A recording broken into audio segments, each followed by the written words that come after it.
And here's where it gets interesting, fellas. Have either of you ever crossed the border at Tijuana? All right. So you understand, Gary, right? So I had a car service. Shout out to Five Star Tours. I paid what I should have paid, right? Um, and I was like, okay, it's a car service, whatever. Guy shows up. His name's Jose. Shout out to Jose. This dude just like he does this 3 days a week.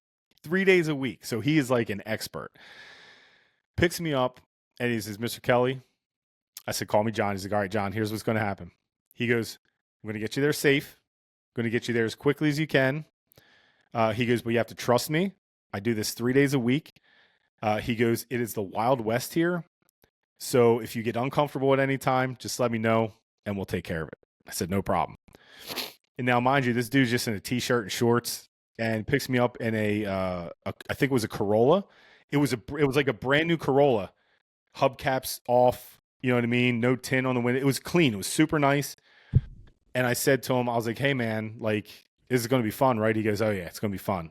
He said, keep your cameras down when we get to the border. I said, got it. No problem. So I only have a little bit of footage, but let me tell you guys something. It was the most fun experience in a vehicle I've ever had in my entire life. This dude, I told him straight up, and I actually have to put it on a Google review, but I already emailed them.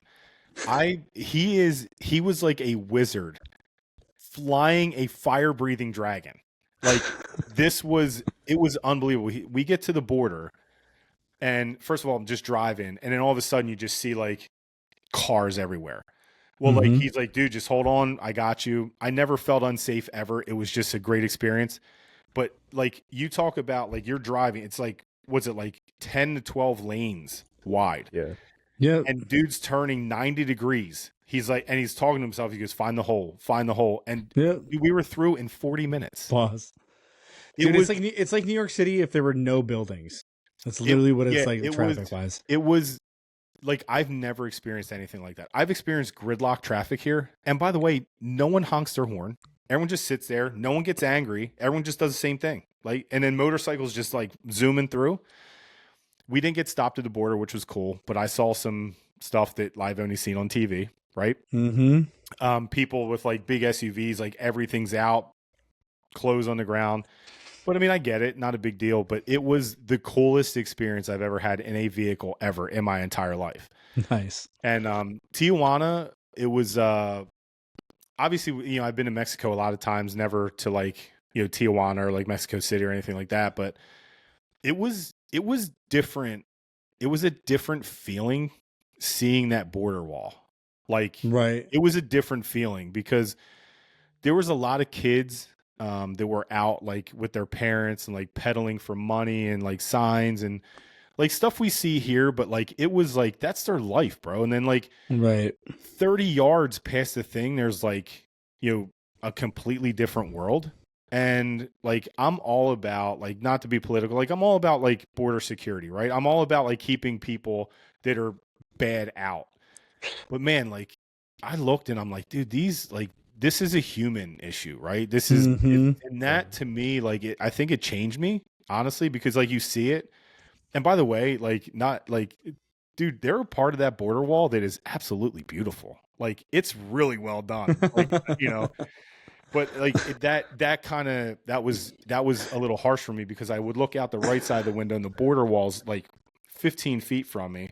And I look left and there's like where people's houses are. And it's just different from where I'm from. Like I live in a suburb outside of Philadelphia, right? Like whatever. But Tijuana, like there's really beautiful parts of it, like really beautiful parts. And you could see a lot of progress there, which made me really happy. Just, I don't ever like seeing little kids out like on the street, you know. Yeah, that's always tough. Like, I mean, I was telling my fiance, we were talking about it. I can't watch movies, or I have a hard time watching movies or shows where anything bad happens to kids, animals, or old people. I just can't. I can't do it. It hurts too much. I like when old people fall and they're okay afterwards. Like Yeah, if they can that, laugh yeah, about it, dude, this is yeah, the best. right, It's the yeah. best, you know? But yeah. So anyway, get through the border.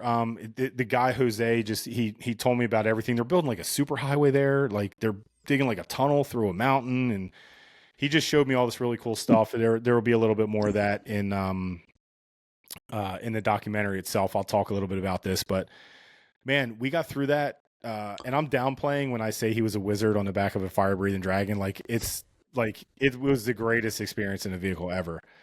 So then I got to, he got me to Hotel Real Del Mar, um, golf resort, and pulled up and dropped me at the front gate or at the like the reception area. And I walked in and they're like, yep. They're like, Mr. Kelly. I was like, yep. And they're like, all right, we got, like, I had like the best room on the whole entire property. Cause like No, I that's was so like, sick. to them, I was a YouTuber, which made me a little uncomfortable. But then when I saw my room, I'm like, that's pretty sweet.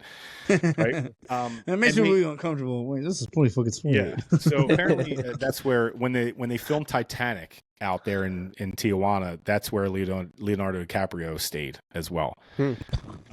Yeah, Okay. it's nice, but you can see it needs a little bit of upgrading. Mhm. Sure. But the people were super nice, and shout out to them. They cut me a deal I couldn't refuse. Like I should have stayed for an entire week, but for the cost that it was. Yeah. Yeah. But I got to my room, I put my stuff down, I grabbed my bag, and I literally ran out of the room. Went down to the golf course. I got there, and their starter, the guy who is at the gate, I have my camera, and he said, "You're a YouTuber?" I was like, "Yeah," just like quickly, just so I could get going. It was 6:00 p.m. Oh. And he said, "Yep, here's your cart." And he said, "I'm going to be done here at 7:30." He said, "When you're done, just take your cart to your room." I'm like, "Okay." Like, That would be so sick. yeah. Well, like, and then I'm thinking, and by the way, the brake didn't work on the cart. So that was a challenge. Oh, are you Mr. Miyagi there or what? I love Yeah, that. did you see that? I just I got did, that. It was yeah. a fly in the room. You should have ate it. That would have been better. So yeah, I get down there and I tee off first hole. It was a par 5. Uh-oh, what happened? I parred the first hole in all 3 countries, which was pretty dope, right? Thinking about it. But this golf course, like if you're ever in the Tijuana area and you want to play golf, like I would highly recommend it. It was like there was elevation change. It was so well taken care of. The people could not have been any nicer. I had the entire course to myself except for 2 guys that I caught on hole number 10. And then, oh, look at this guy. He caught the fly and then he had to disappear. So anyway, I played there. There was only 1 hiccup on that course. Well, 2. First one was my fault. I forgot to zip my bag where my golf balls were at. Oh. And I lost 8 of my 12 golf balls. And I freaked out a little bit because I'm like, I don't know this course.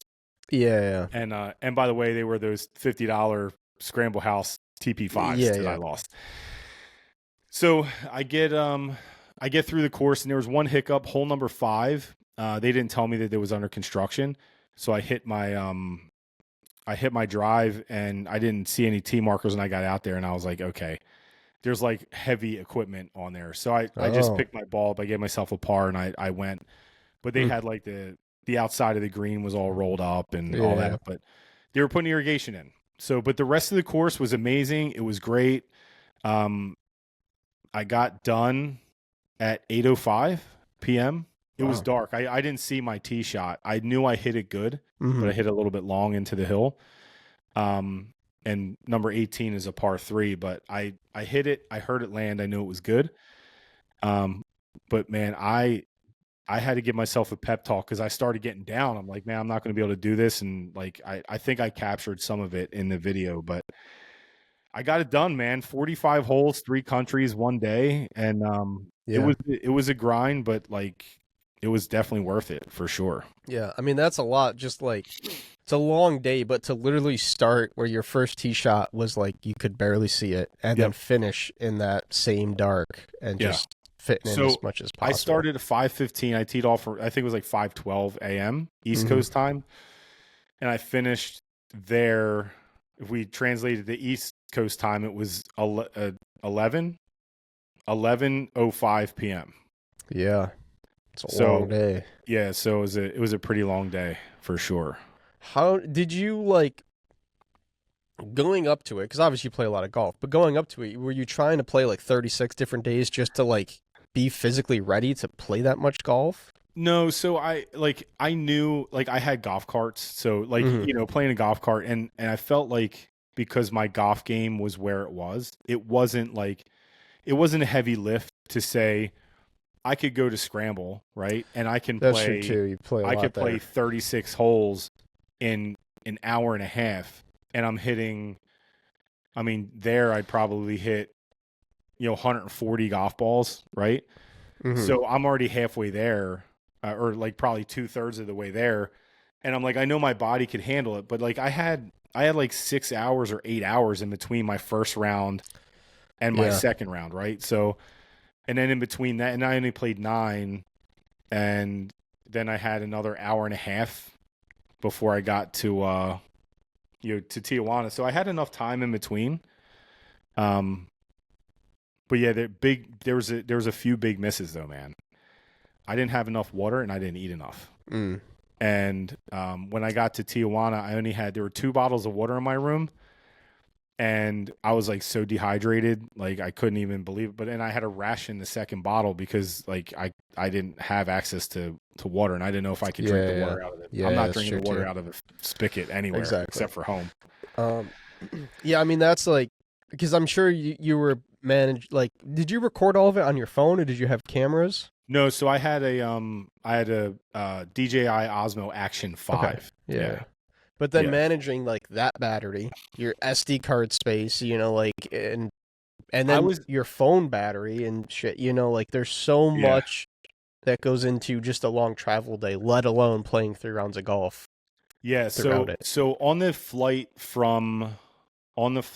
I was ready to go for the morning round, right, in Canada. I have a battery bank that I brought with me.